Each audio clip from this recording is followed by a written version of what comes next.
before we start, I want to quickly make an introduction, for all of you to get to know Mr. Ravi.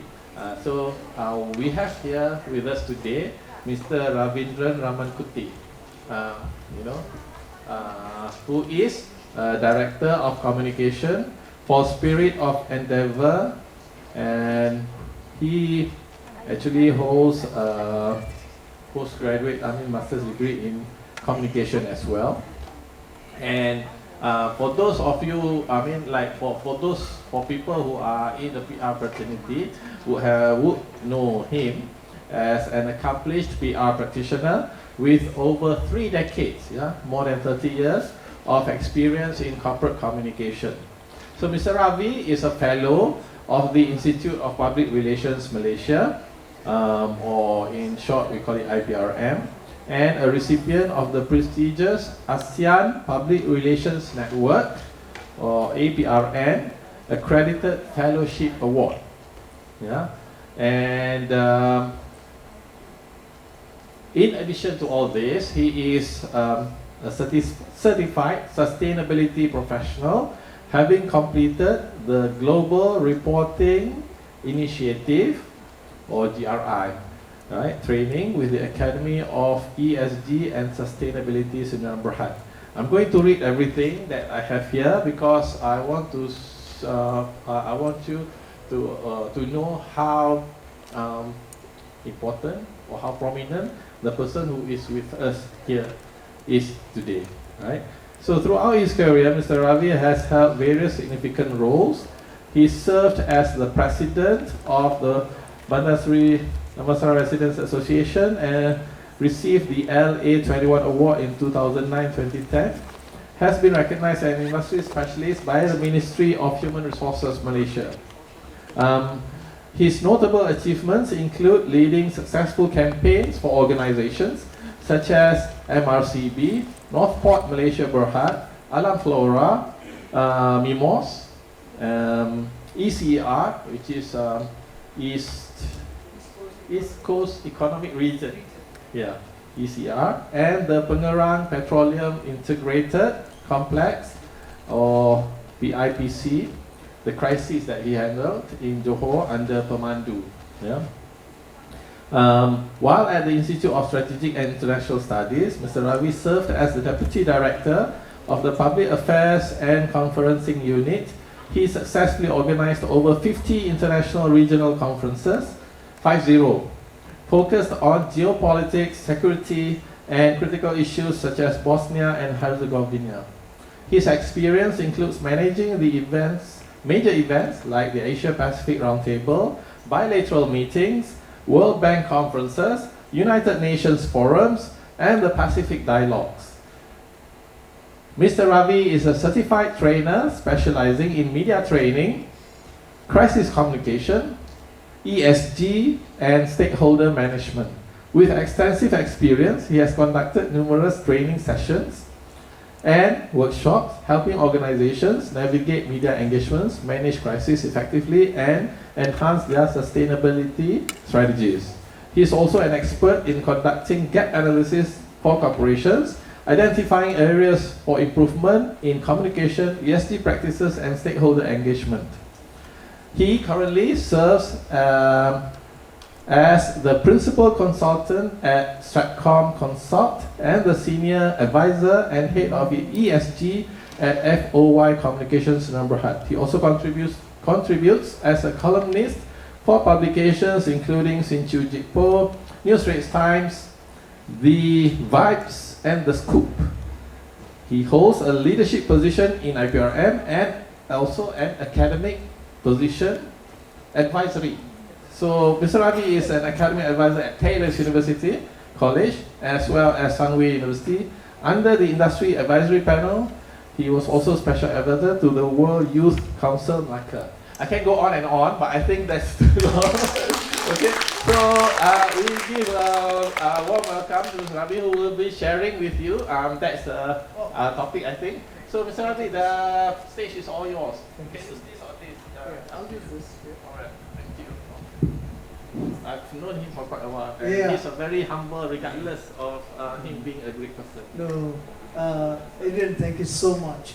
And I would like to give every one of you an applause for being here this evening. Let's give ourselves a big applause. Yeah? Thank you so much. Adrian and I go way back. A very perfect young gentleman who, I really, a great guy to call ourselves a great friend, in fact. And I'm deeply honored to be here because I love seeing young people like you all. Because you guys are so inspiring for me. Because you guys are full of ideas, full of knowledge, and you all are here with only one thing. That is to tell me what's the one reason you are here? Learn, to enhance your knowledge. So we are all here, and I'm here also to learn. So there are many things we can share. And I always believe an effective learner is a person who asks a lot of questions. An effective learner. Because the person standing here has got about 35 years of experience. So you must make sure you at least ask, by end of the session, at least about 5 questions to make me happy. Yeah? So this topic is something that, I think is very necessary, because when you go right away from your university, you're going to go to work, the first thing your boss will say, or the first thing your dean will say, or the first thing, whichever department you work, they say, I want a report. Yeah? And the report can be in many shapes and many sizes. We have annual report, a report which is done once a year for the purposes of submission to the Bursa. Bursa in Malaysia, in China and other countries I do not know. This is the body which regulates the financial order of a company. So that's called, we call it the Bursa or Bursa in English, yeah? So we need to do annual report. Next is sustainability report. Because sustainability report is a vital report today. It wasn't a practice about 5-6 years ago. But today, sustainability has become the most important report for any one of us in the communication industry. You must know what is sustainability. You cannot run away from the fact that you must know what is the CO2 or what is the discharge of the effluents. Everything you must know as a communicator. Although you may say, I'm not a chemical engineer, I'm not an environmentalist, but you must know because you are the person who's going to report. Yeah? So likewise, there are many types of report. Your social media. Yeah? Then the board paper. Board paper is another very important paper, but I'll go to all that. But I'm saying reporting is a must in every career or every profession. Whether you're a doctor or an engineer or a communicator, you must write reports. Yeah? What I will do today is to share the little experience that I have in this area. Yeah? So this is the topics. This is my writing journey. What did I do? Annual report and sustainability report. Newsletters. Newsletters today are no more physical. It's all online. We'll go to that too. And of course we have social media. Social media covers your LinkedIn, your Facebook, WhatsApp, or Instagram, everything and anything. I'm sure after this event, they will be posting in the Insta or the LinkedIn or whatever that you may like. Yeah? Board papers. Board papers is not something that a fresh graduate like you will be doing, but however, over time, when you mature into your industry, when you become good in what you're doing, that's when the bosses will instruct you to write board papers. But it's very important to know. Then last thing is, of course, newspapers. To write in a newspaper, those days was the biggest privilege. It wasn't easy for a person like me. I'm not a journalist. I was first trained in computer science. Then I thought that I'm not a machine man. Machine only talks with 0 and 1. Yeah? I'm a people's man. I was so friendly with people. I love people. I love everybody who comes in contact with me because there are a lot of things that I can learn from them. So my mom always says, stop smiling. She said, when you're serious, you shouldn't be smiling. So that was what I was known for, because you naturally must have this gift of smiling when you're looking into a career like communication. I'm not saying you must be smiling like me all the time, but it's essential that you can forget the pressures and smile. Yeah? That makes a better and a beautiful world. Yeah? And the next one I'll be doing is key takeaways. What is the key takeaways? Which is very, very vital for your report. And that summarizes the evening. Yeah? Corporate writing experience. How many of you here have written something like this for something like where, like what I've done? Anybody have got experience in writing? Any one of you here? Besides your assignments. How many of you are working here? How many of you are working students? Where are you working, ma'am? Oh, okay. Excellent. Okay. Anybody else working? You're working? Why are you so reluctant, dear? Carry your hand like that. Yeah. Thank you for showing me the toilet just now. Yeah, she's the one who helped me. Yeah. Thank you. Yeah. You're welcome. Just startup marketing agency, so I handle social media. Excellent. So you're already writing, yeah? Ma'am, for TV, what do you write? There are two types of writing that we do. The first one is for digital and websites, also social media, and the other one is for television. Also, television, you say, you mean you write the news headlines and all that, or even the scripts for other shows? For TV, it's kind of like separated for content and also news. So I'm in the news. Oh, cool. Okay. Thank you.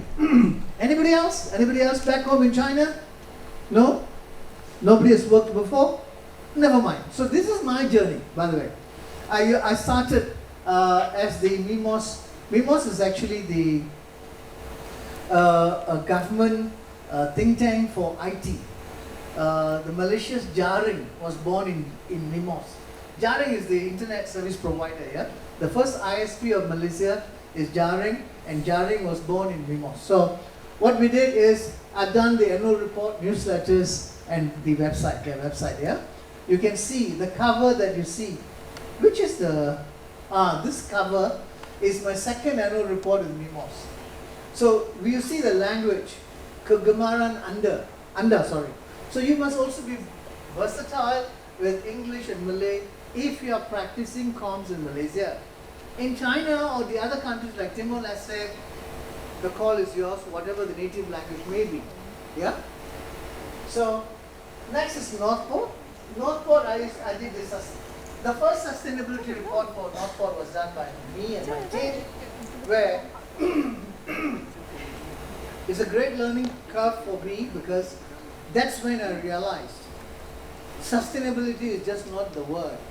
It is so deep, it's as deep as an ocean in fact, because there are so many elements to a sustainability report.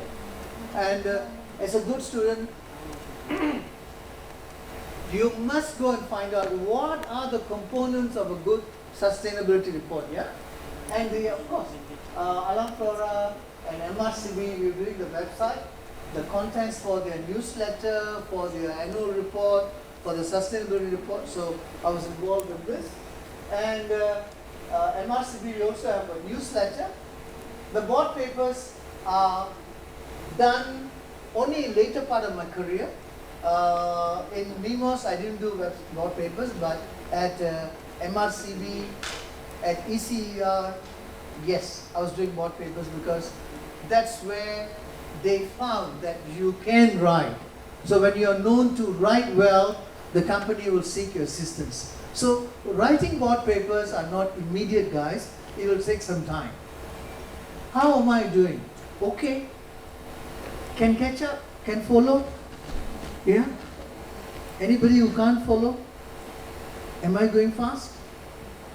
Okay, thank you. Yeah. Next is of course, social media, a little bit in Insta, a little bit in Facebook. LinkedIn is my key area. Yeah, that is my experience. Yeah, I will now take you all through what does a annual report comprise of. What are the components that you must have in an annual report? Number one is the purpose. In life, we all have a purpose. Can anybody get up and say on your own, what is your purpose in life? Just tell me, what's your purpose in life? Still looking for it. Still looking for it. Young man, what is your purpose in life? My God, you are the most clearest person I've seen. I love that, man. And fantastic. That's life. It's all about that. I see the practicality in his lines, man. Make money and enjoy life. Should be tagline for everybody, you know. Fantastic. Anybody else want to try? Anybody else want to try? You want to try?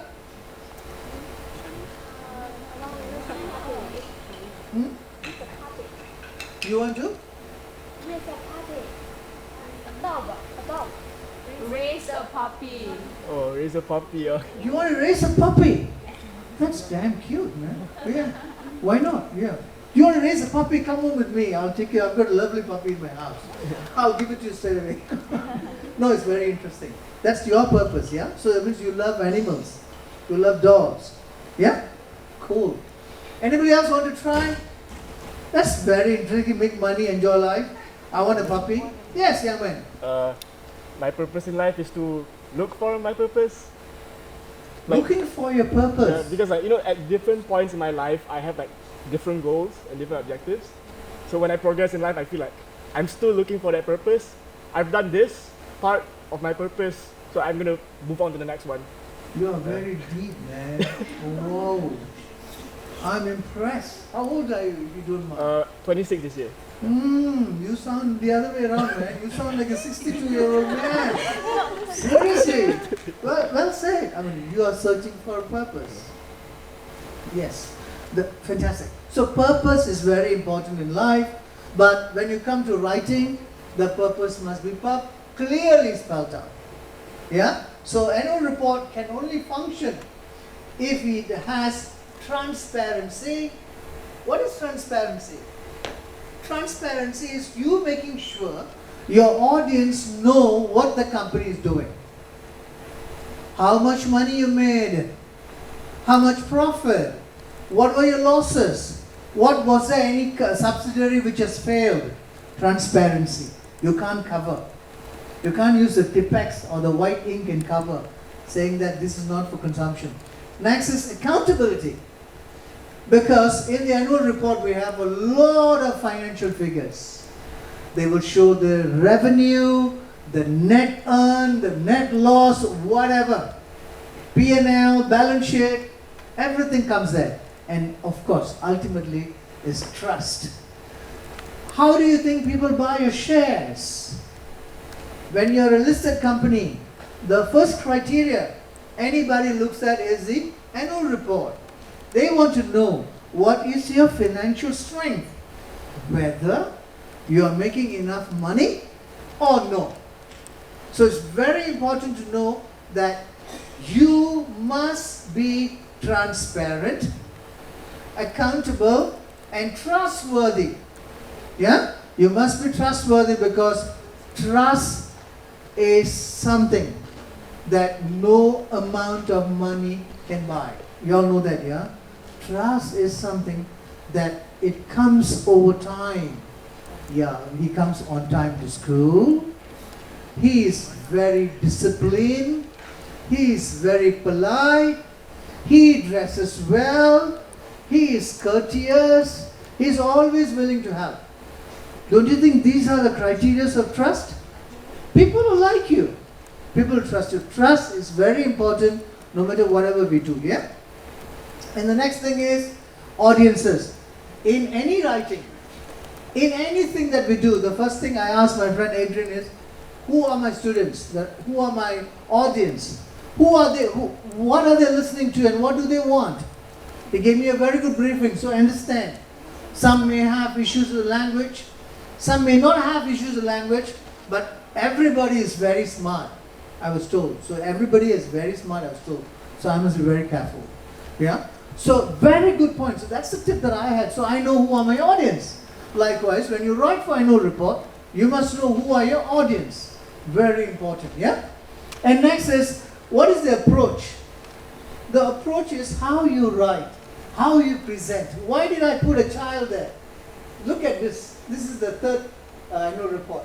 Why did I put a child? Because technology in Malaysia at that time was still a baby. We only had one ISP. So we want to say the X factor is this child. And technology is new. Malaysian government then formed the NITC, National Information Technology Council. It was formed in Mimos. The Prime Minister, Dr. Mahathir, was the chairman, and Tunku Azman Sharifuddin, who's my CEO of Mimos, was the secretary. So it was in a very, very formative stages. Yeah? So we wanted to make sure this is very clearly shown in the graphics that we did, visuals, yeah? And it has to be a very honest narrative. And anything in annual report has to be data driven. What do you mean by data driven? Anybody want to help? What do I mean by data driven? Data driven means that you cannot make an assumption or make a generalized statement saying that I think in the accident yesterday, I think 20 people died. We can't say that. We have to find out until the death is, we go to hospital, the doctor certify, then only say 9 people died. 9 is the data. Likewise, when you report your profit, it could be 100 million. It could be 100 million losses. So data, very important. Data is power. Information is superpower, they say, yeah? So you must know that it is data-driven storytelling. And the next one is visuals. What do you mean by visuals? You all know that, yeah? It's infographics, it's the design, it's the color, it's the highlights, everything. Yeah? This is very important to make sure that your annual report looks presentable. The ultimate point of reference for accountability and transparency, and it has all the components of honesty and trust in it, so that people will then say, yes, I can safely buy the shares. So that's very important, yeah? And sustainability report, this is what I did for Northport. It's very important to know that the focus is this thing, yeah? Can anybody say what does ESG stands for? Yeah, yes ma'am. Environment, social, and governance. Yeah, what does it mean? I think it's the integration of the three parts. Fantastic, yeah, that's right. To integrate all these 3 components to make sure to tell your buyers, to tell your suppliers, to tell your vendors, to tell the government that that bottle that you have on your table has got all the components of E, S, and G in place. Then people will be safely buying it. They want to know what is the end-to-end of a good or end-to-end of a service. Because we don't want to be complicating matters. And you all know today, there is this element of halal for the Muslim market. So ESG is even more vital and necessary for that market. And China is one of the biggest producers of halal goods. How can they do it? So they have got their processes within the ESG very well. So these are very, very vital things that we must know, yeah? So ESG is basically, as you said, what do you call environment, social, and governance. Governance relating to laws, yeah? We must be fulfilling laws. And impact. What is the impact of this report to the company that you're working? What is the impact of the report to the product that you're selling? What is the impact of the product in terms of branding? These are all very necessary, yeah? So it's very important for you to think along these lines when you're doing sustainability report, yeah? The practical steps here is basically you must know what are the UN goals. What are they called? ESG goals, yeah? Huh? SDG goals. You must be very, very clear with the 16 or 17 SDG goals. You must be absolutely clear what are they. How many of you know what are they? How many of you heard of this? Have anybody here heard of the SDG goals? It's very vital for you all to know, yeah? Very, very vital. So, and next is, you must make sure you must use real examples. If Universiti Malaya is producing a sustainability report tomorrow, it has to tell, Universiti Malaya is where you're sitting here, it has to say how many people are cutting across from Bangsa to Petaling Jaya daily. Though they are not the students, they are not the lecturers, but they use this as a shortcut. What is the CO2 generated because of that?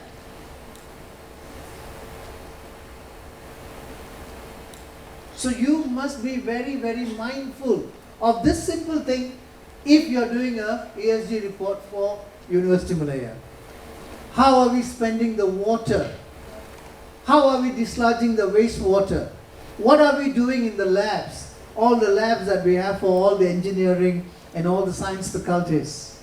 Where are we discarding the carcass of for the medical faculty maybe? Where are we putting the carcasses? It could be human. It could be, rats or whatever, yeah? So it's all very vital, yeah? And next is, everything that you do in ESG must be measurable. No, as I said earlier, it has to be data driven.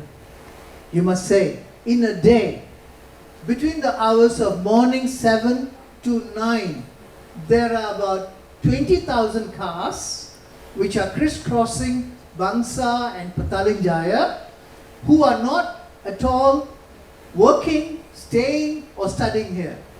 20,000 cars, calculate the CO2. Evening, you must also do the same thing. How many thousand cars are going crisscross? It could be even more, 30,000 maybe, who knows. So these are the subtle elements that you must incorporate in your sustainability report. It is just not about, the cigarette companies, the liquor companies, and all these kind of companies produce the best sustainability report. I wonder how, but they do a great job. Yeah, they do a great job. But you look at it, you can look at it, it's very interesting. So, you can turn even a worse product like liquor or cigarettes to sound, it's not sounding good to customers. They are saying we're making this and these are the steps we are taking. So if you see that in you want to smoke, it's up to you. But if you see that and say, wow, if you are Stratcomm, if you are Maxis, if you are Bank Negara, differs. Or if you are Universiti Malaya, it differs. So it's not so, but the point is, these are good guidelines for you to take on. Or if you're Sarawak TV, very good point to take on, yeah? Then, what are your social initiatives? How many people are working? How many youth have been trained? Do you have a training academy? How many programs that you have sponsored for the community around you? These are all very, very relevant, yeah? Next is, what are your certifications? Are you ISO certified, ESG certified, whatever? What kind of standards are you using for sustainability? Another very important, yeah? The supply chain, the green shipping corridor. How many of you have heard of the word greenwashing? What is greenwashing? Anybody want to try?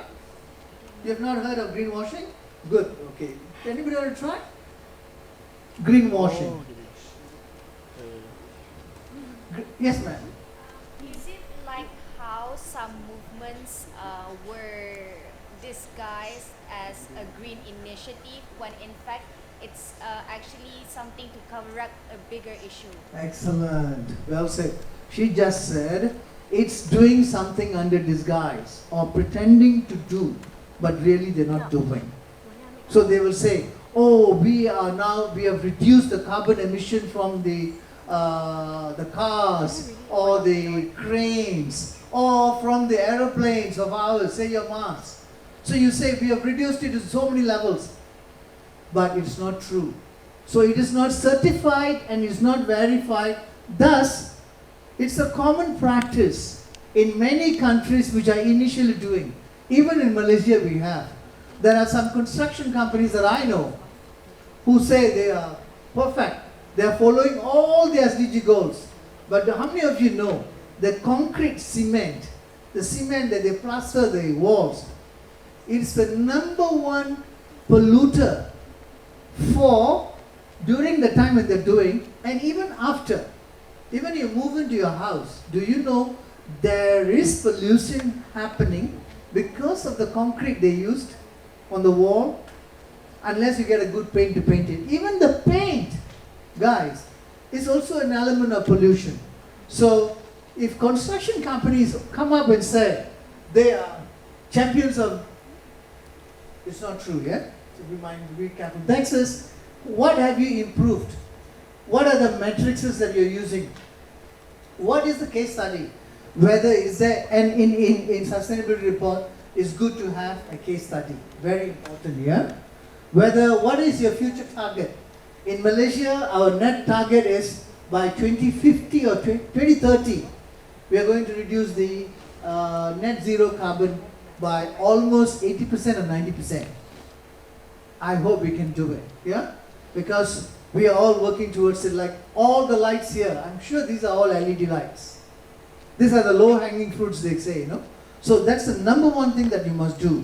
#2, how are we cleaning this area? What kind of detergent we are using?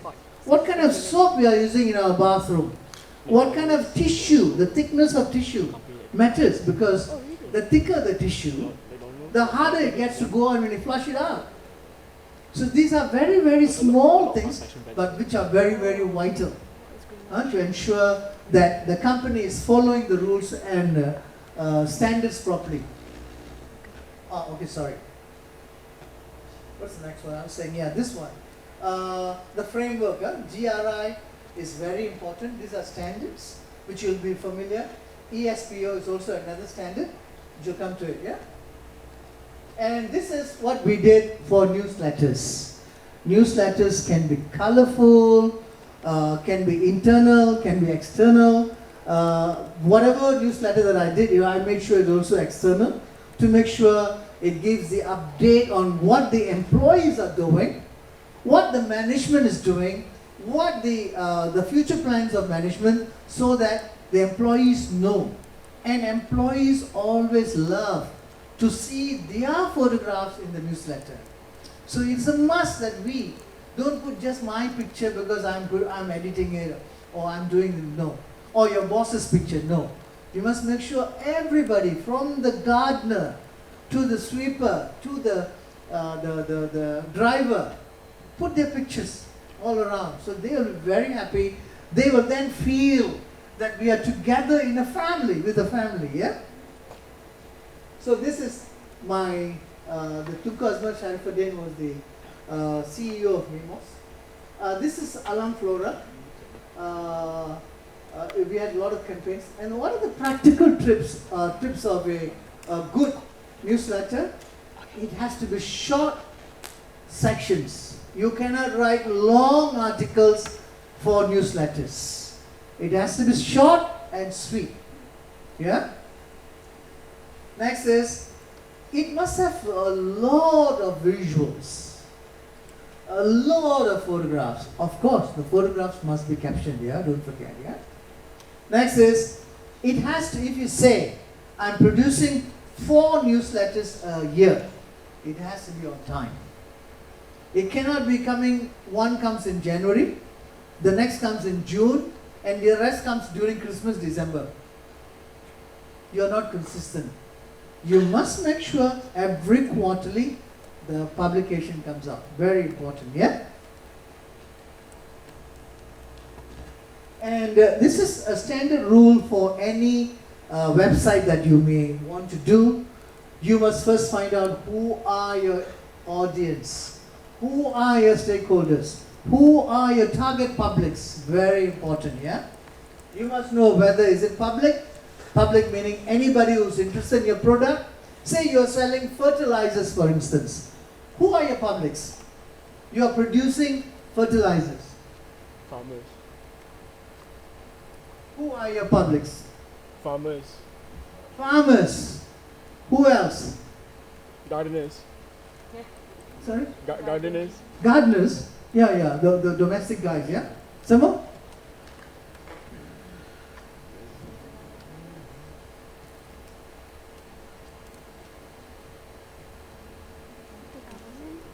I don't know. I'm not a farmer. No, I'm joking. I think it's very important for us to know who are the stakeholders in order for us to do whatever we are doing. Rightly said, the farmers. The gardeners is very similar. The plantations.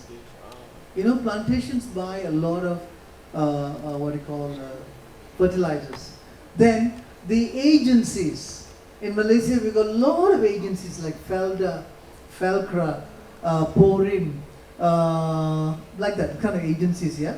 And of course, the enforcement agencies, because they must make sure that the fertilizer has right amount of chemicals. India once had a major issue because during the tenure of the Prime Minister by the name of Indira Gandhi, she wanted to boost agriculture. So what she did, from the organic fertilizer, she instructed nobody uses cow's dung anymore. Everybody uses this brand of fertilizer. And they used it. And that really depleted the minerals and all the important microcosms of the soil. So India till today is paying a price for what they did. Of course, the yield went sky high during the time. Because you know fertilizers are chemicals. They immediately spruce up anything that you make. Whether it's your durian, your mangosteen, your dragon fruit, or your apples or oranges, yeah? So, you must know who are your audience, whichever company that you work for.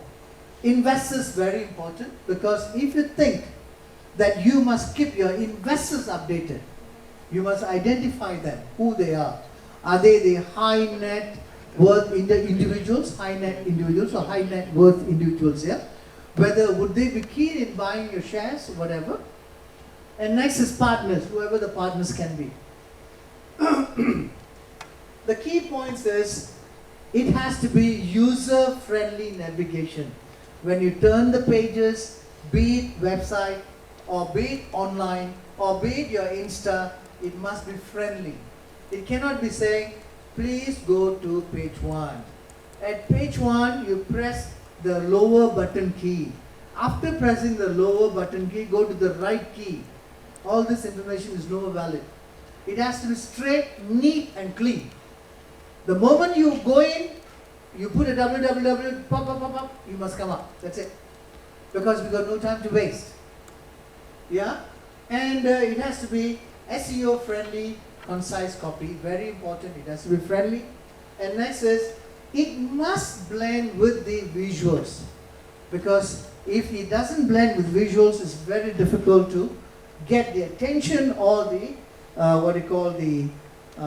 readership level, yeah? Social media writing, this is very important because if you're doing a postgraduate in communications, you must ensure that you are first practicing it. If you don't have a LinkedIn account, please go and do it today. Because this is the one that connects you with the working world. To the people out there who are looking for people. They're looking for young people like you. So they want dynamic, gregarious, young people who are so busy, who are active in LinkedIn. Yeah? So this is very important because you must understand the audience is a very, very broad platform specific. There are thousands and thousands of people who are looking at you. You may not be able to see them, but they could be potential, employers, or they could be potential fund givers. They can give you fund to do your PhD maybe. You want to do that? So you must be doing the right thing in the LinkedIn and these business related social media, yeah? And the techniques are, it has to be professional. You cannot say, I love you, I like you, your hair is nice, you look handsome. No, all this doesn't work. You have to be very, very, very business. You must talk about your company, or you must talk about your course. What did you attend today? What is the key points that you took away? What can be improved? What was not there? You know, whatever, that you must make sure it has to be professional. Because the person who's reading outside there, whom you don't know, they will form an opinion of you, whether this person is worthy of a hire. I mean, you may say, I'm not looking for a job now. But over time, when you practice writing, being a professional, you will ultimately be a professional, which is very important. Yes, you can write the same way in your fashion magazines, your fashion social media, or Insta. But at LinkedIn, there is some values that you must observe so that you will be hunted by the right people, giving you a job, giving you a fund, or wanting to, be a peer in the industry, whether you're a doctor in London may want to know how are you practicing your medicine in China, or a person in Timor-Leste want to know how do we do online surgery or whatever. So these are very, very vital informations, yeah? And adapt tone and format, because this tone and format is also vital, because if you know your audience are all English speaking, you cannot write in Chinese. Of course it can be translated. So if you're not sure, not comfortable, make sure the translation is read by somebody who's going to help you to post it, whoever. So make sure the translation is right. Because I know we use AI and all that, so it could sometimes make an error. So you should not be looking bad in the eyes of the world for a small error. Because, human beings are like this, huh? They say being a human being is like being a goalkeeper. The goalkeepers of any football team are remembered for what you all know now. Taking the ball. Missing the ball. Huh? Missing the ball. For missing the ball. Okay. A goalkeeper is never remembered for saving all the balls that he has saved. True. That's life, guys. That's how we all are seen. One mistake you do, see that girl, that day, so life is like that. So be very careful, yeah? Next is the format. The format is also important. It has to be short. If you write more than 100 words in LinkedIn, I'll give you 120 maximum. Don't go above that if you can. Because people don't have time, So it's very important, yeah? Board papers. You'll come to this later, but you must understand the purpose is only one thing. Decision making. Whether are we buying the missiles from China or the missiles from Russia? And you're submitting the paper to your company who's an arm producer. That's all. So yes or no. If yes, China, why? If Russia, why? That's all. Board papers are super clear. The objectives are, even before you come and present the paper, they know what's objective. Because board members do not have time. They're very busy people. They have only maybe one day or half day deciding the future of the company. Yeah? Very important. Clarity. Next is clarity. What is clarity? You must be cocksure that this is what we want to present. You cannot come and say, I think besides buying with Russia, besides buying from China, we may also consider Japan. Cannot. So then if you are considering Japan, you make sure you put Japan. You must. So that people who make decisions, they are clear. So absolute clarity is very, very necessary. Yeah? And what are the basic tips here? Yeah? It has to be summary. Every paper has got a summary. an executive summary which says the purpose of the paper is to buy missiles for our country. Full stop. We have checked China and we have checked Russia. The findings are favorable to China because of cost. Russia, however, has this. I'm giving you a very big example, don't get scared. I'm not promoting any products here, guys, just in case. So, then the data, you must make sure there is data to support, as I said just now. If you say it's China, why? What's the price? What is the warranty period? And what are the technology know-how they're going to share with you? Who is going to come and install the missiles in Malaysia, for instance? How long they'll be helping our technicians to manage this? These are vital information which you must include in the report. Yeah? And keep it always. Don't go around the mulberry tree, they say. Yeah? Don't go anywhere. Just be on the paper. Keep it short, sweet. That's it. Yeah? Any questions so far? Any questions so far? Practitioner, why do you think you must write to newspapers? Why? Try, anybody try, no problem. Yes, please. To keep people updated. Yeah, that's it. Very good point. You want to keep people updated. Anybody else want to say something else? Press conference, public releases. Press releases, press conferences. Why? Because you need to let Keep them informed. Okay, very good. Anybody else?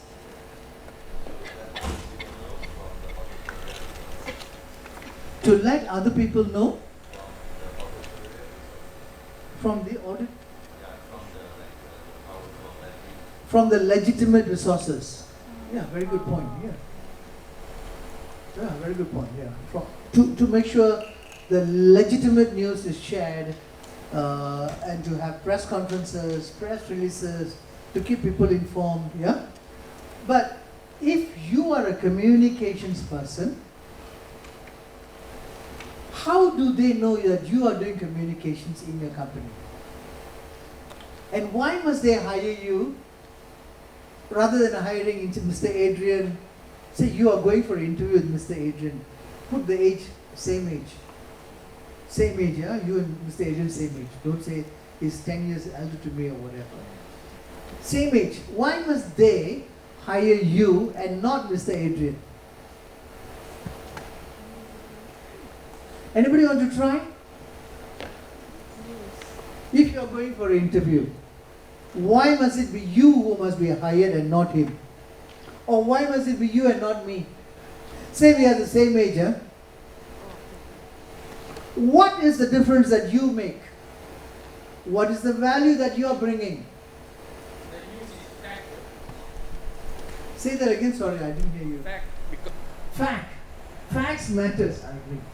It's not only fact, you're not wrong, you're right.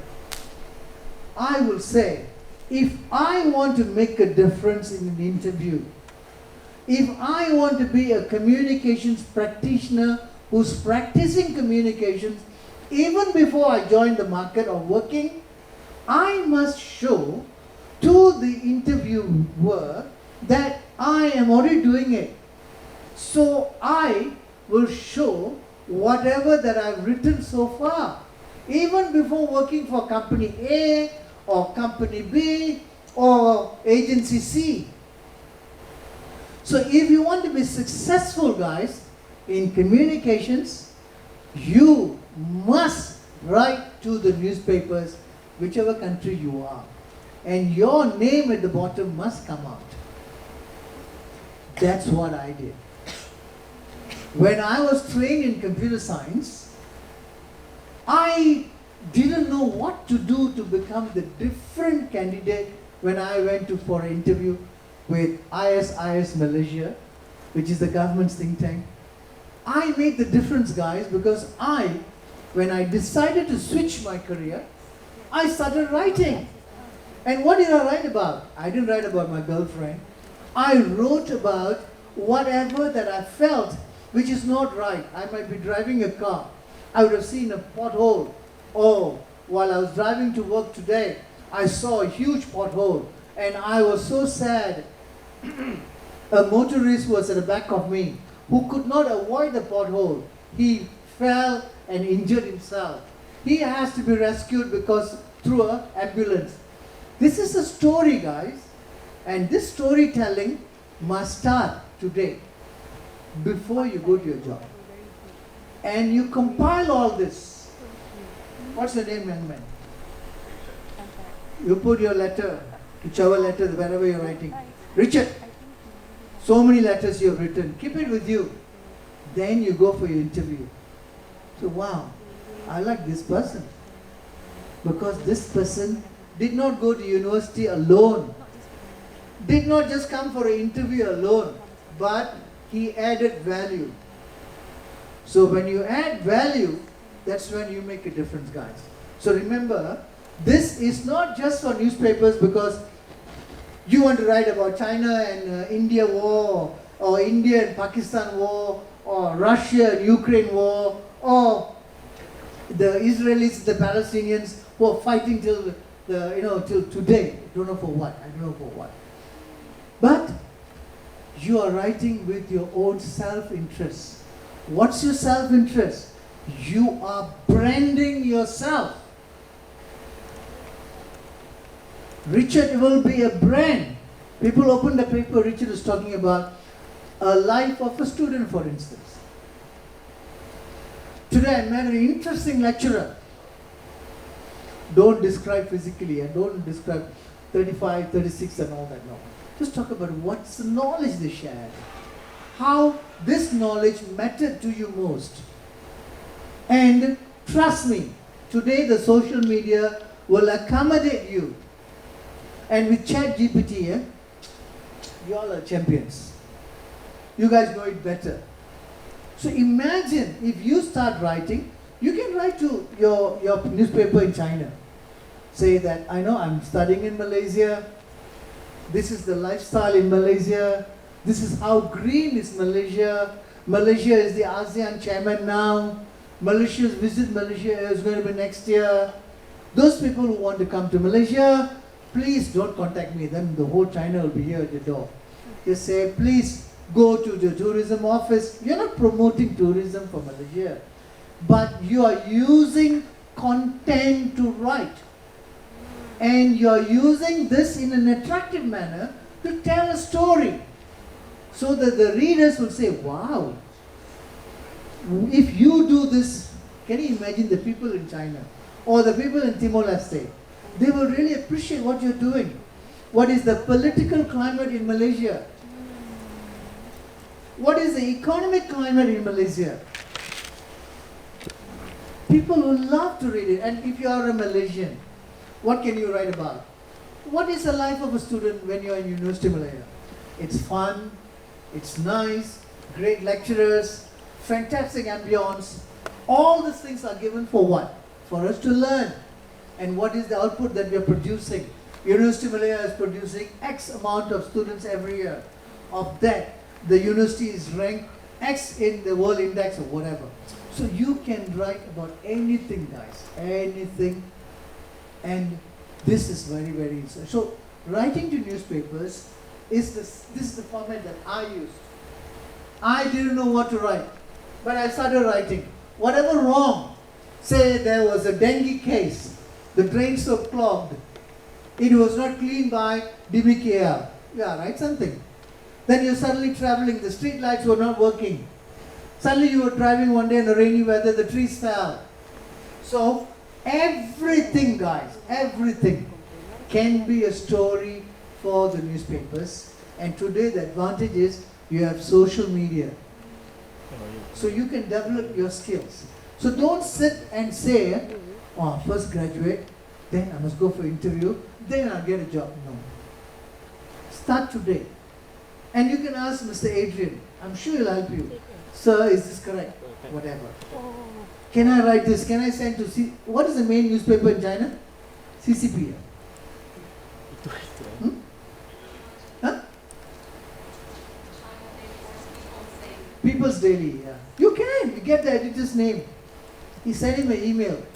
I'm studying in Universiti Malaya, I want to contribute to his newspaper. Let him tell you you cannot write. He will never say that. He will say, send me a few samples of my article, your article. So you can write, send. Because every newspaper has a column called Letters to Editor. You know? Letters to Editor. You can submit.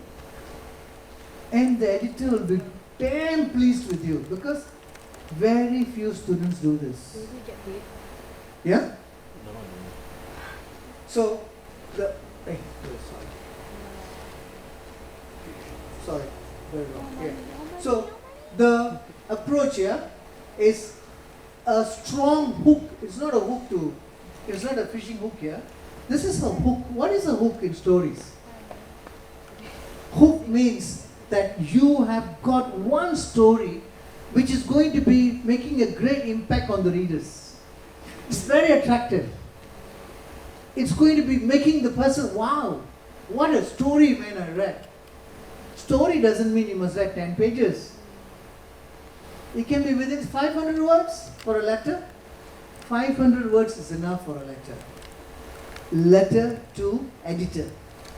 If you're writing about 900 words, then it becomes a feature. Features are very, very focused, yeah? Features will be talking about the economy of the country. Why is suddenly there is a hike in fish price in Malaysia, for instance? Very focused. What had happened that the animal, the baby elephant died 2 days ago? Are we being lackadaisical in protecting these animals? Why can't we build special bridges for the animals to cross? You can write about it to China. There's a poor baby elephant who died, all that. You can even play with people's emotion when you write. Yeah. Balanced facts. Always remember. Don't think people in China don't know what you're writing here. So be balanced. You cannot say, oh, the government is so bad. Don't come here. People are dying. COVID. No. People won't trust all this anymore. Because today the world is so connected. What they do in China, you can know. You can call your mommy now and tell mommy, I'm in a class now, right? And mommy also knows you're not partying. You're studying. Very important. Mommy, daddy always want to know what are you doing, right? So today, it's a very, very connected society. Yeah? You must be mindful of that. Next is, avoid jargons. Be simple. When you write a newspaper, you must be as simple as anybody can understand. You cannot use big words. I think I want to use this word because just now, Mr. Adrian used it while he was lecturing. No. Keep it easy whenever you want to write. Yeah? These are some of the articles that I have written. I'm just giving you. I started first with a small column of 1 by 1. 1 by 1 is very small, guys. Yeah, very small. I started like that. Today, this is where it is. I've written so many. And you can see this is Sinchu. Sinchu is a Chinese daily. And I'm a Indian. How can I write for Chinese paper? Translated. But they also want to see the value that you bring. So this is very important for you to do. So you can even write for a paper in Russia. Really? If you know what they like in Russia. You can also write for the people in UK. If you know what they like. Yeah? So these are some of the things that I've written. Especially this article, I wrote it just when the former Prime Minister of Malaysia died. You see, we Malaysians, not Malaysians, the people in the world always have this tendency of praising somebody who's dead. Okay. When we are alive, nobody says even you look pretty. Because they're shy, they're very jealous. They don't want to say, you're a handsome man, Richard. You're a pretty girl. You're good looking, sir, Adrian. Yeah. Nobody wants to say these things because we are so, what is the word? We are so Shy? petrified, Oh. or we don't want. Why must I praise you? Why must I praise you? But when we die, they will travel about 300 kilometers to come and attend the funeral, buy a huge wreath. You all understand what I'm saying, huh? Can follow, huh? Why? Why when we are alive we don't appreciate people? Yeah. Why? This is the article. You must read it if you can. You want to show? This one. Yeah, you can click on that. Okay. This is how the article looks. Oh. Don't forget the picture. But this is about, I'm talking about how dangerous it is, the rats. You'll wonder, you've got nothing else to write about. Why must you write about rats? But rats are very, very dangerous. Guys, it produces, the rat's urine is very dangerous because I lost my friend who was a former Bang Nagara deputy governor. He went for hiking. So he carried some canned food with him. And he left the canned food somewhere. Have you seen Parliament? What is missing in Parliament? Me. Hmm? Guys, you know what is missing there? There should be a nice flag. Yeah. You see, that's what I wrote. Longing to see Jalur Gamilang at our Parliament building. It will be very beautiful if there is a flag. And you see the Parliament flag. So, I hope so. I hope so. Something. This is what you must do. So you must observe. As communication students, you must observe, see, and make sensible contributions. Yeah? Very important. I wrote during COVID, because COVID time I couldn't do anything. I wrote about how I grew up in an estate, how the estate ambience, how did we drink the river water, how did we see movies in the open field, how did we go for, how did me and my dad went looking for firewoods. Yeah. This is about, how they celebrated Deepavali in the estate. You can come down a bit, yeah. So every little thing that I did in an estate was captured in this article. And I'm going to publish a book soon on my writings. So you can become your own publisher if you have enough material. And don't miss these moments that you are having in Malaysia. Look, see how is Malaysia and compare with China. And you must write comparative analysis article. How we can improve in Malaysia maybe, or how we can improve things in China. Ultimately your aim is only one thing. That is, you want to improve. You don't have to do a political write-up. You don't have to say, this leader is bad, that leader is hopeless. No, you don't go there yet. That's later. When you mature, becoming a good writer, you can do that. Today, keep it simple. Yeah? Next. Sorry. Thank you. This is the sun. Yeah. This is Malay Mail. Malay Mail. So, this is, okay, now we are moving on to storytelling across various platforms. This is what I was doing for my residents association in my place. I used to be the president and I used to write the newsletter too. So the most important thing is you must know who is the audience. Very important to know who are the audience. Number one, you must make sure the tone is right. What do you mean by tone? Your language. It must be the language where people can understand. You cannot write the PhD level and thinking the ordinary people to understand. You fail. In your mission one, you fail. Number two, you must make sure the format is right. It has to be easy to read, the style, and maximum relevance, yeah? And also make sure that you must understand the unique audience behavior of each channel. Very important. The people in LinkedIn will respond differently. The people in Facebook will respond differently. The people in other chat channels, they can be very violent too. They can be very racial. They can be super religious. So you must understand the audience and the channels. You cannot simply go in and comment, because in Malaysia we have had more than 5 to 6 deaths because of internet threats. Young people committed suicide because of the social media. So we must be very, very mindful, guys and girls, that you must know your channel.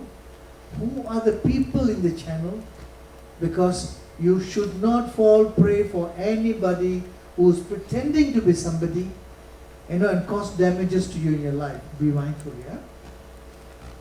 Use statistics to build credibility. Statistics, as I said just now, data, statistics are very, very vital in writing today. You cannot simply make any assumption or any general statements. You must be very specific. What is the current population of University of Malaya? How many students are from China? How many overseas students? Why these particular countries are studying in Malaysia? Why? Is it because of language? Is it because of the weather?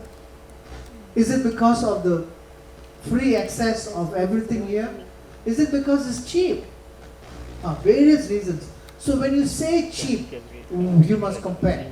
What it is to study in China, what it is to study in UK, what it is to study in Australia, what it is to study in New Zealand. So you must be having this comparative analysis of data, because only then your readers will trust you.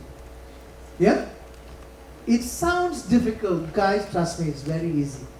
With ChatGPT, with Perplexity, everything is reality today. Yeah? Next is, sorry. But sometimes they'll give like fake links. Always combine personal stories.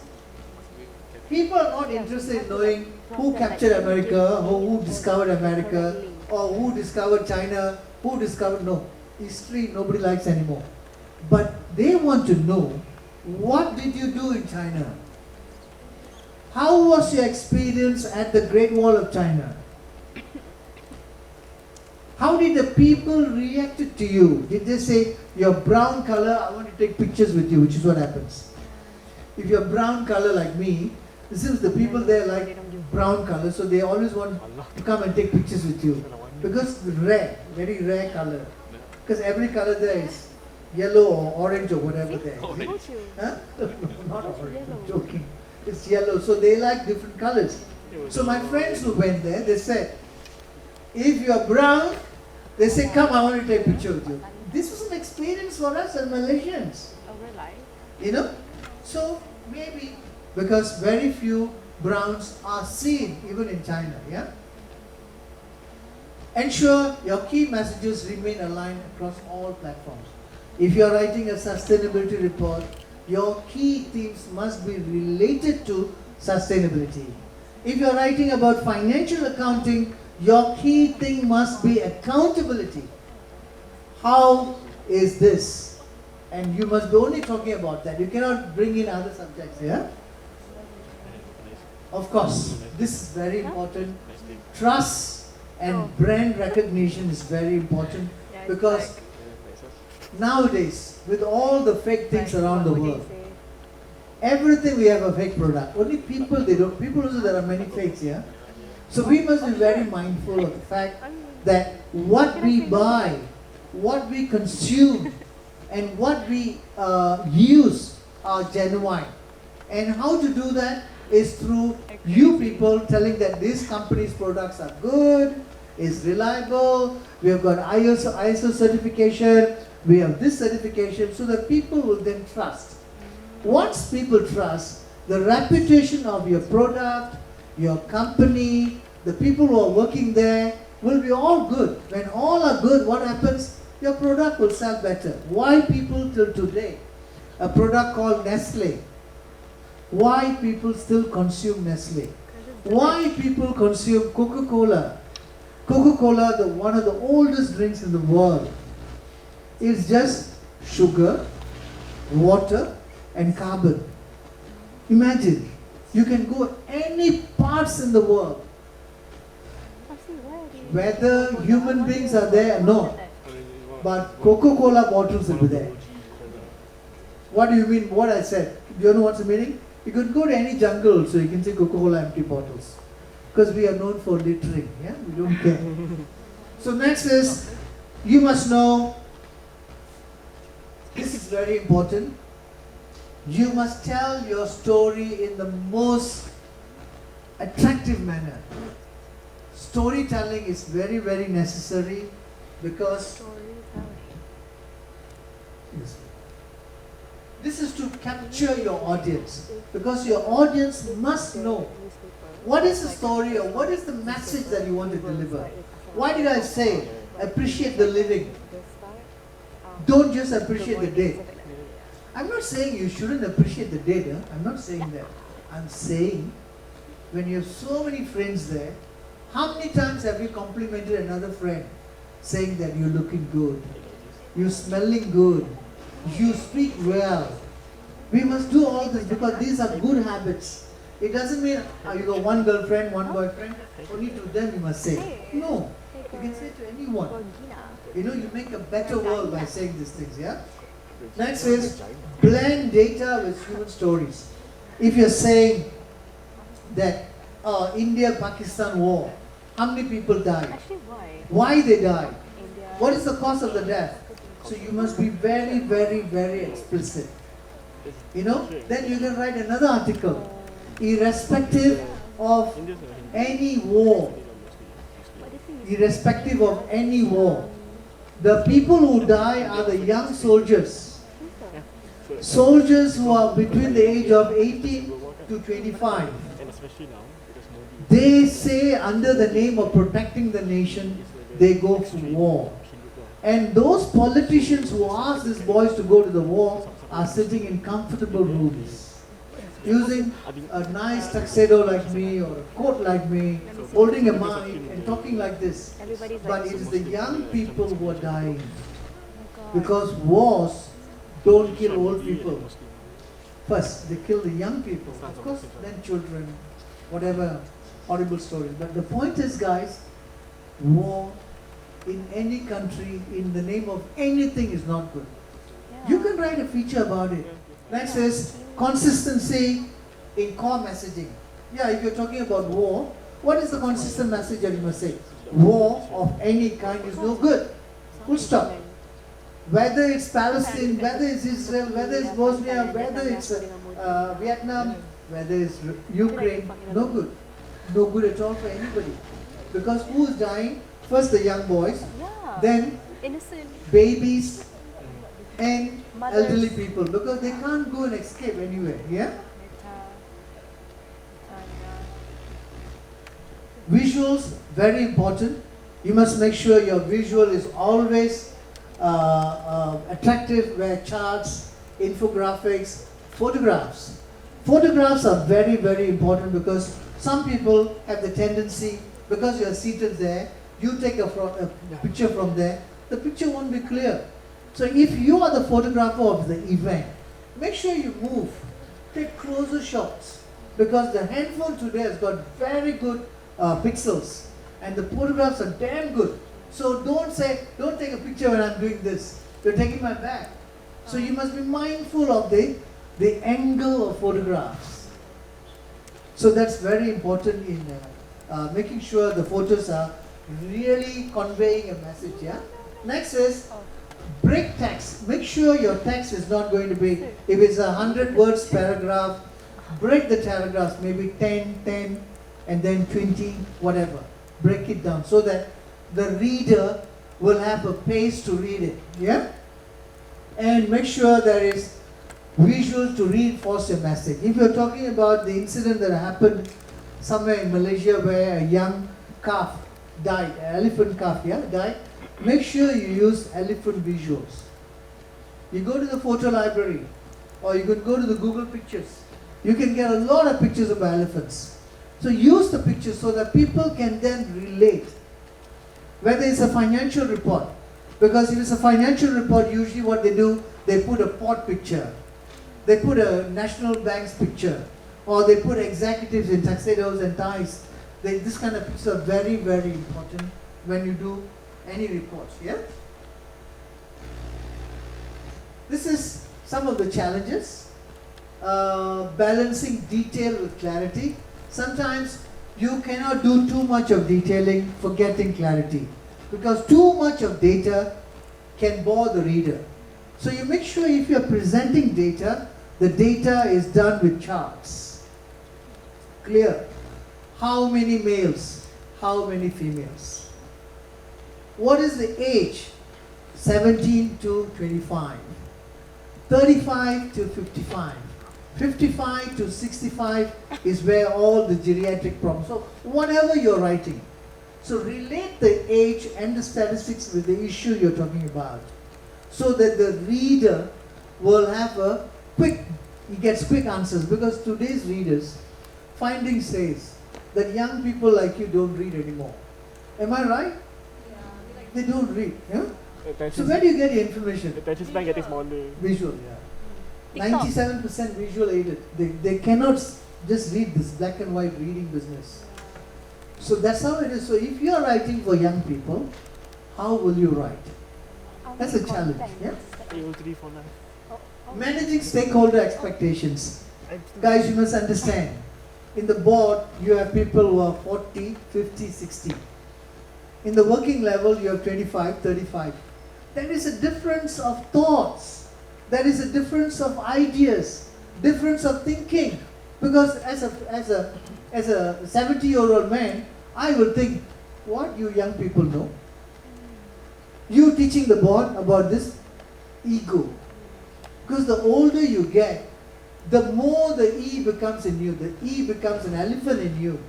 So you must manage the elephant. You must be very careful. So if you are communicating with your audience, you must understand the psyche of your audience. What is their thinking? What do they want? What is their expectation? Yeah, very important. Next is, it's very important to know deadlines. If you're writing anywhere in the world, there is always a deadline. By Monday, by Tuesday, by tomorrow, by tonight. So your deadlines are very, very sensitive and it's very, very important here. And some solutions and best practices, always for anything in life, not just writing, plan early. Know your purpose. Very important. Plan very early. And then engage with your stakeholders. When I asked Mr. Adrian, who are my students for today? He told me exactly, vividly, who you all are. So I already have in my mind, what would be your expectations? How would you react? So I didn't come here with the Himalayas expectation. It's a very simple expectation that I have. That is, you must understand, that's all. Okay. Nothing else. Yeah? Next is, schedule regular reviews and feedback. You see, after the session, you'll be writing a report. Why?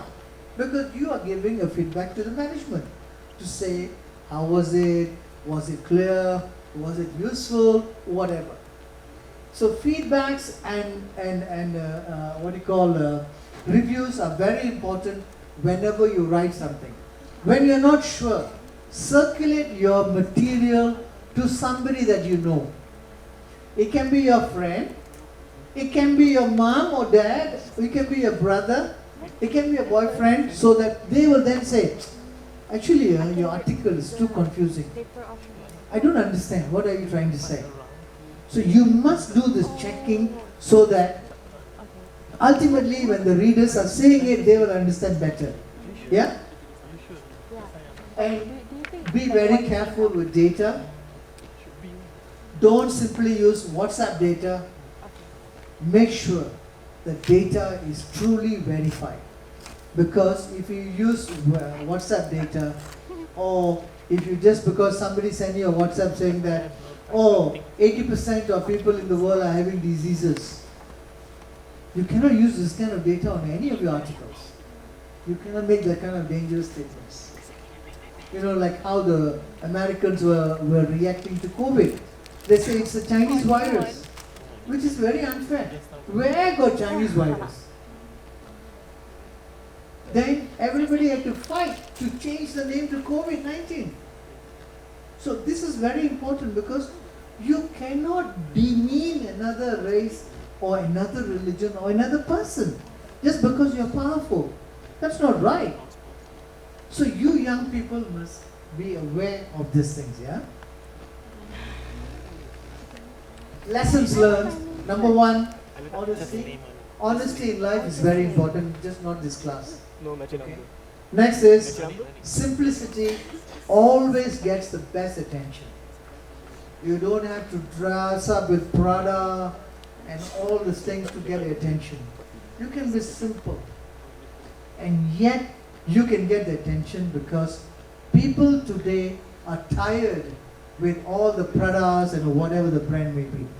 They want simple people who are honest, who are trustworthy, who are kind, who are courteous. That's all. They don't want to see a beautiful physique in front but behaving so badly. Nobody is interested. So you must be always remembering that you must be kind, courteous and caring. Yeah? So it's simplicity. Oh, you know me. You must make sure the clarity, concise and all that are there. And show every word serves a purpose. In writing, the words are actually measured. That's why they say you cannot write more than 500 words for letters to editor. A good feature should not be more than 900 words. Why? Because it's already measured. Anything more than that, nobody will read. How many of you read your textbooks? When I was younger, yeah. God are textbooks today. God, but nobody reads right. But today you have to read textbook, they'll ask you, When I was in high cite school this book, and school. cite this para. So you have to. So it's very important to know that the words are very powerful. You must use it very, very sensibly. Yeah? The key takeaways for today. Number one is know your audience. Number two, be clear, concise and visual. Make sure all your writing is enough visual. Tailor your message to the platform. You cannot go to Instagram and talk about what are the opportunities in economy. You cannot go to LinkedIn and say, what is the fashion sense of today's dressing? Okay, but acceptable for office goers. But no, don't go and talk about cooking in LinkedIn. So you must know where to talk what. Yeah? Thank you so much, Mr. Ravi. Yeah. That's very insightful. Very, very insightful. Right. So you have about 30 minutes for any questions. Yeah. So far. What's your question? I think I shall, give it back to you. Yeah. Okay.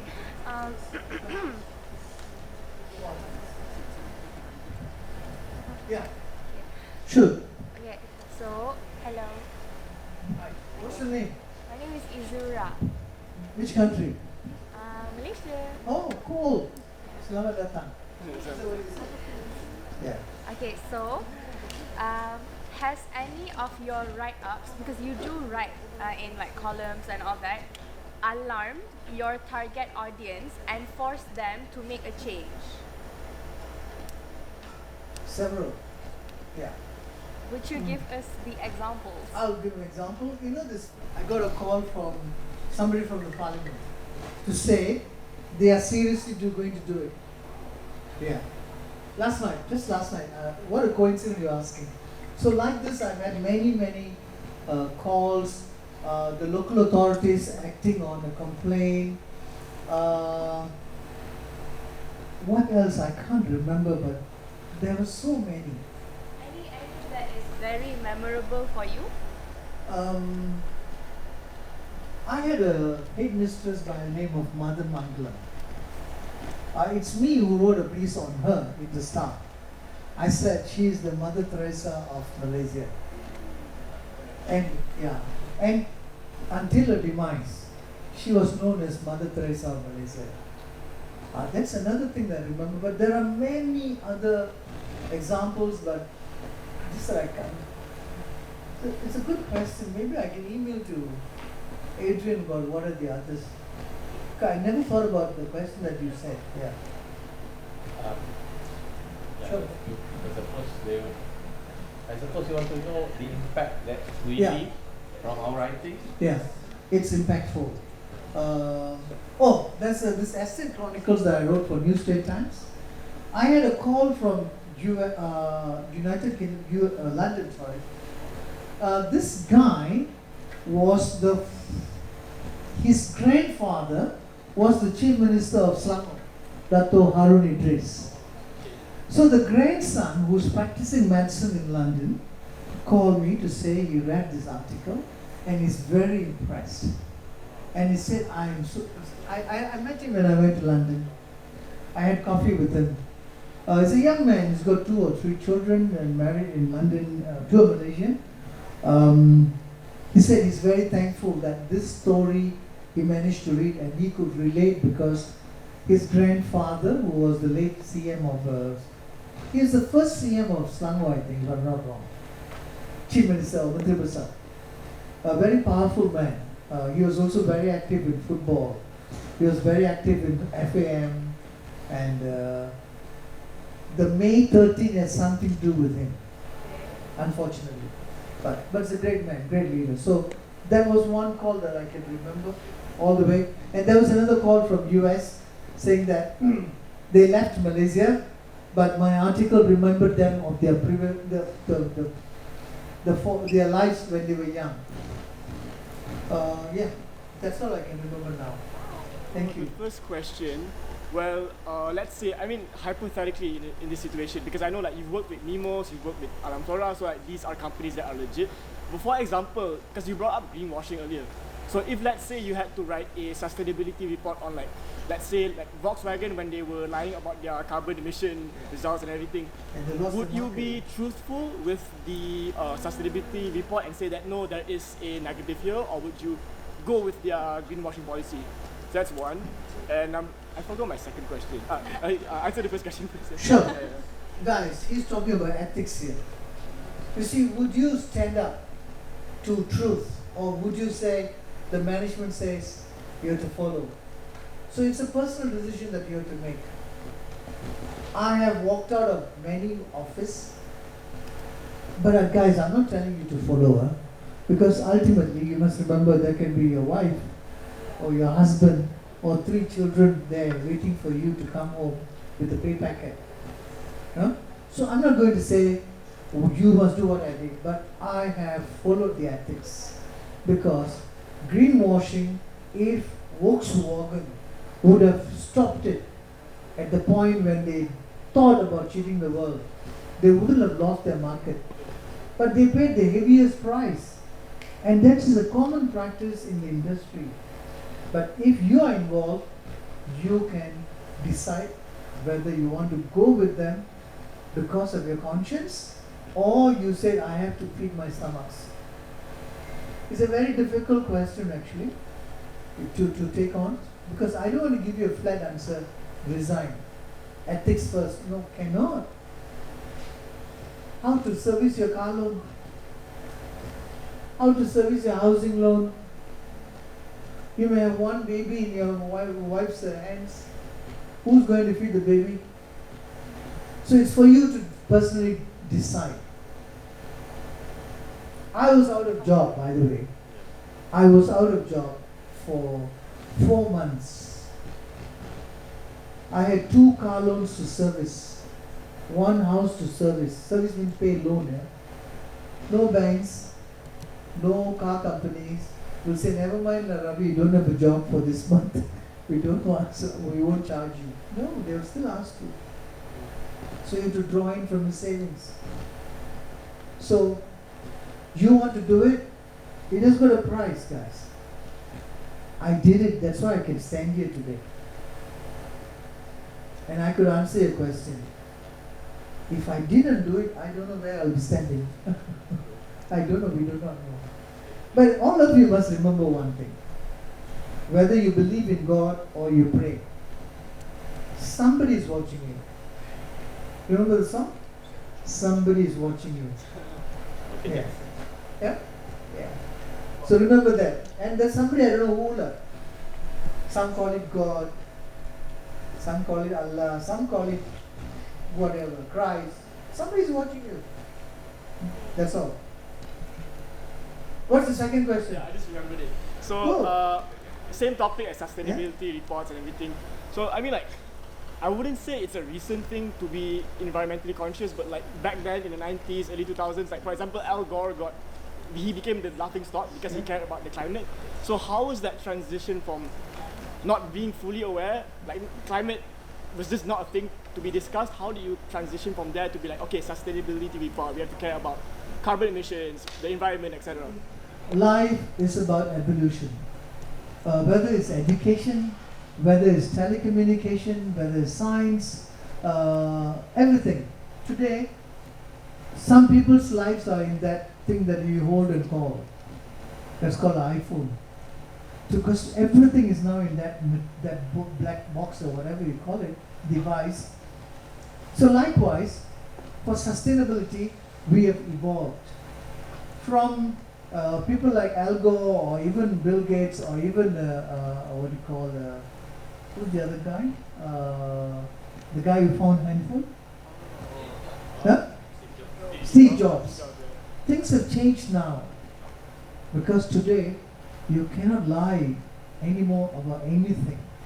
Because greenwashing, when they started, was kind of accepted because people didn't have the enough metrics to measure. But today, we have standards called GRI standards and many other standards. So if you are making a statement saying that your CO2 is reduced, if you are saying that you are improving the whatever, if you are saying that there are more fishes in the sea because of your effort, everything is measured because we have devices, we have tools, we have formulas, we have scientists like you who are graduating daily on sustainability. So things are changing and it's going to be better. Did I answer your question? How about like your experience? My experience? For like transitioning from like, not fully talking about it or like having to report about it to learning about sustainability, learning about climate change, etc. And now you're fully well versed in like doing sustainability reports. I think when I did the Northport report in 2016 or 2015, I think, somewhere 2014 or something, things were very basic. We only had to measure the luminosity or the luminosity in the brightness of the bulb, whether it's an LED. Then we have to measure the discharge effluence. We have to measure how does our canteen discharges its oil. We have to measure how much of crane that we are using, what kind of fuel we are using, whether it's a diesel, which were all very, very basic. And we were good.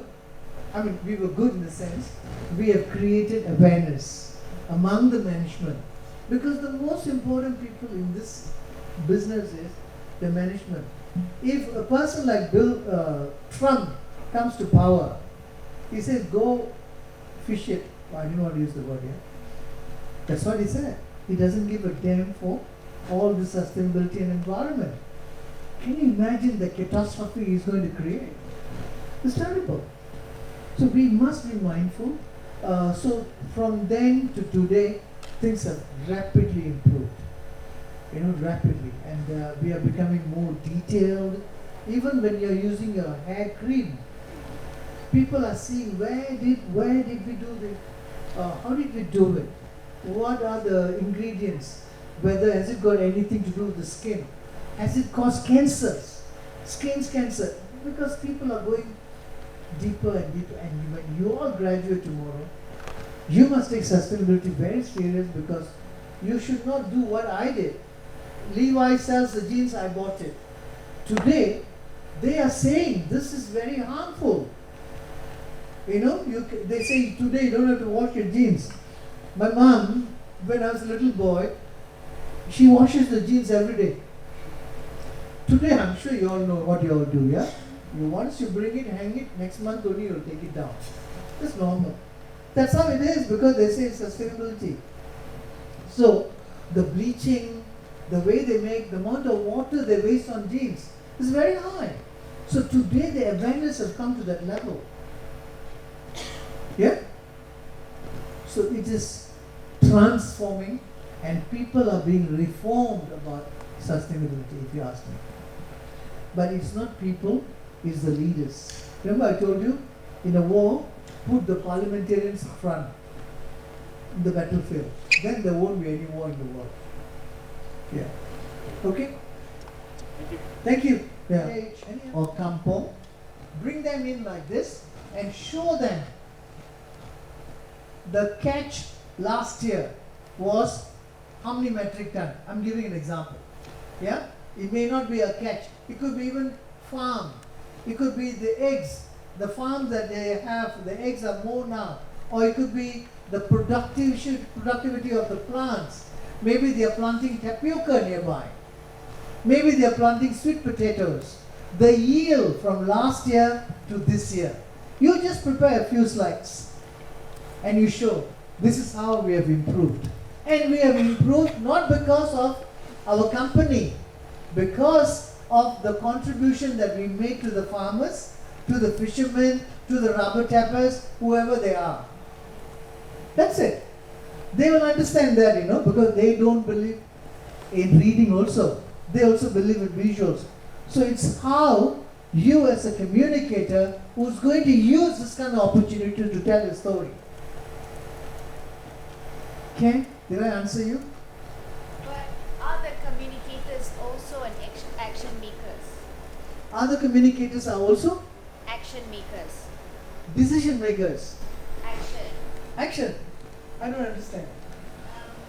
Because you said communicators will go down to the field and explain to the Yeah. people. So it's kind of like an action to, it's an act lah to Yeah. explain to people what it is. So does that mean communicators are action makers as well? Again, very good point. You see, remember I said, why must you write? You must write because you want to brand yourself. So if you're doing a job related to your see, another thing, guys, this communication is not a job for anybody just because you look pretty, just because you look handsome. No. Today, no more. Today, it's all about passion. If you love serving people, come to communication. If you love just making money, I'm not saying find another job, you can, but better go and do banking or something. So it's about passion. You must love your stakeholders. You must be genuinely be concerned about them. You cannot pretend. If you think your farmers are affected by you, you must go down, find out what is the cause. Because the discharge on air. Do you know that there was a plant in Sungai Way before? It's called ICI. The plant had a very high funnel. What do you call the discharge air? Exhaust. Yeah, the exhaust of the plant was very high, and it is actually a very toxic smoke. But the smokes landed on the squatters around the area, where squatter houses those days they had zinc roof. Do you all know what is zinc? Zinc. Zinc is a metal roof. It is not tile roofs, yeah? What is zinc roof? What is it? Metal. When it rains, you can hear the noise in the house. Huh? Yeah. What you know the meaning, yeah? How many of you don't know what's zinc roof?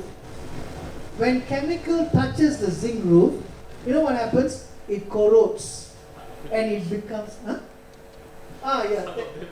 fantastic. This is the one, guys. This is all metal roofs, yeah?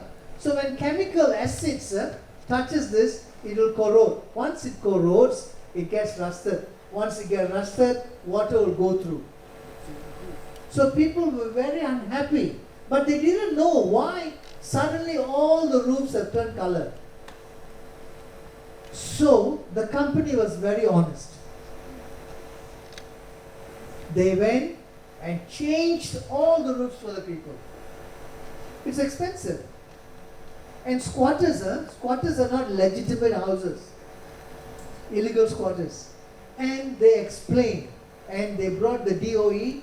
DOE made sure the effluent discharge, which is in the form of air, is cleaned before it went up. So things have improved.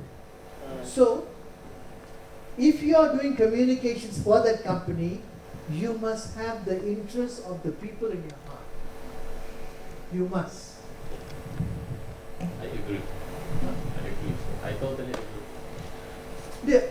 Did I answer you? Like, you're passionate about what you do. Yeah. Right.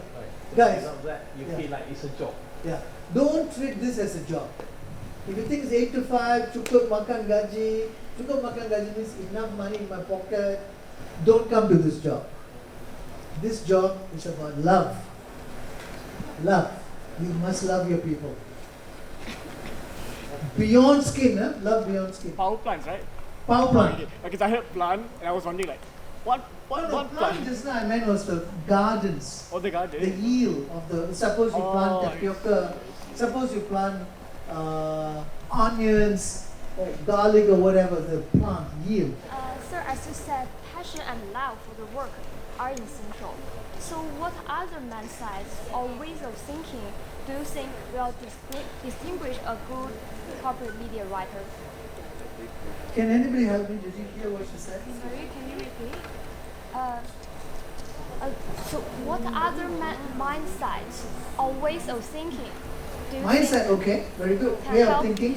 distinguish a good corporate media writer? Oh, fantastic question.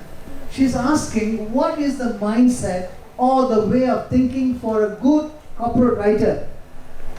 Fantastic. You see, remember I said honesty. Number 2, you must make sure you know the expectation of the audience.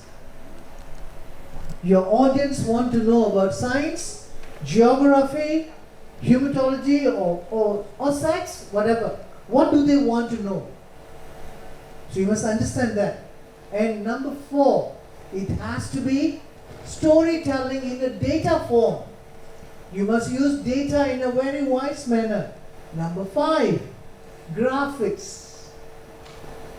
Use nice graphics. So the mindset of a corporate writer must be open. It must be bigger than any ocean. It must be bigger than the Pacific Ocean. So you cannot be having this small mind, thinking, example, oh, I'm a Malay, I'm a Chinese, I'm an Indian. Cannot. You must be loving everybody. Everybody in the world are same. The color is what that divides us. Love has got no change, nobody divides. So a writer must be open to ideas and must have these factors behind him, and it has to be factual. It must establish trust. No trust, you lost it. Very good. Thank you. Give me some advice. A lot of people now use AI, and I told my teenager, I told my employer, and they say nowadays copywriter will be replaced by AI. So I should to go to get a job like brand strategy or copywriter strategy. This strategy because cannot be replaced by AI. So do you think copywriter will be replaced by AI, and I will go to choose brand strategy with my job? Here. He's with us. Artificial intelligence, will it replace a job of a writer? If I'm a writer, will my job be replaced? Actually, there were many forums, and I've attended a forum, and my advice to you, there is no one job in this world, whether you're a doctor, whether you're a lawyer, whether you're an engineer, There's no one job in the world which is secured forever, because times are changing. We human beings are becoming so clever. You know, we have so much of information in our hands. So what we did, we put all the information in the computer. The computer has taken over our brain and giving everything that we want. But in order for you to survive as a writer, I suggest you must be more creative. More creative than the AI. I wouldn't say the AI cannot write all this. Whatever I've written, I'm sure the AI can. But people don't want to read AI anymore, because my friends who are editors in the newspaper industry told me they receive more letters today than 20 years ago. Do you know why? 20 years ago, when you write a letter, there will be grammatical errors, spelling errors, some error. Today, guys, trust me, errorless. The letters that comes to the newspaper editors don't have a single error. Because why? They write it through the AI. And if I'm sitting at the desk, I know. I will never use the article. But when you write it, you send it to me. I'm not saying you'll have an error and because of that, I say yours is original. I'm just saying, the editors in the desk are very clever. If the machine thinks the machine is cleverer, no. Human beings, we are cleverer. So in order to improve your job, you must have more skill sets. What are your skill sets? You can talk about, in communications, we have a spectrum of functions in communication. One is publication, which is what you're doing. There is crisis communication. There is corporate social responsibility. There is sustainability. There is branding. There is advertising. There is marketing even. There is government relations. There is stakeholder management. There is customer relations. Customer relations. All these are under the spectrum of public relations or communications. So, go and find out more about these things and focus everything. So, I'm not saying you must be an expert in writing alone. You must become a jack of all trades to understand. This is also important in communications. Then your market will be far better than a writer who only knows how to write. You cannot survive. So increase your skill sets and learn more in these areas. Was I clear? This applies to all of you guys. There is no such thing as you want to be a writer today. I'm not saying you cannot, you can. But make sure your skill sets are good. You must be able to stand like this and talk. How do you get the skill set? How do you get this skill set that Adrian has, or a little bit that I have? How? No, you must go and become a Toastmaster. Go and join the Toastmasters Club. In communications, there's two things very important. I'm finishing it. One is speaking on your feet, anywhere. The other one is able to write. If you can speak and you can write, you can stand like this until you're 80 years old. With that, ladies and gentlemen, thank you so much.